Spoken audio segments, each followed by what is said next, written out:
কলকাতার প্রাণকেন্দ্রে দাঁড়িয়ে আছে ভারতবর্ষের অন্যতম প্রাচীন ও ঐতিহাসিক নিদর্শন হাওড়া রেলওয়ে স্টেশন। 1958 সালে ব্রিটিশরা প্রথম নির্মাণ করেন এই স্টেশন। তখন ছিল মাত্র একটি প্ল্যাটফর্ম এবং কয়েকটি রেল লাইন, এবং যাত্রী ও ট্রেন বাড়তে থাকায় ব্রিটিশরা 1906 সালে নির্মাণ করেন আজকের এই বিশাল ভবন। সেই থেকে হাওড়া স্টেশন হয়ে ওঠে ভারতের প্রধান রেল কেন্দ্র। স্বাধীনতার পরেও এই স্টেশনে বহু পরিবর্তন হয়েছে।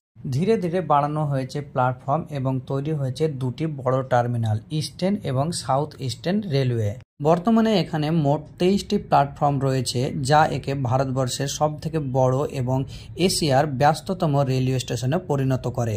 আজ লাখো মানুষের পদচারণায় লেখা হয় নতুন গল্প এই হাওড়া রেলওয়ে স্টেশনে, যেখানে অতীতের গর্ভ এবং বর্তমানের ভিড় মিশ্রিত রয়েছে এই হাওড়া রেলওয়ে স্টেশনে। তবে আমাদের এই গর্ভের রেলওয়ে স্টেশন এখন অবহেলিতর শিকার হচ্ছে। পশুদের মতো দিন কাটাতে হয় এখানে প্যাসেঞ্জারকে, এবং দুর্নীতিতে ভরে উঠেছে এই আমাদের গর্ভের হাওড়া রেলওয়ে স্টেশন।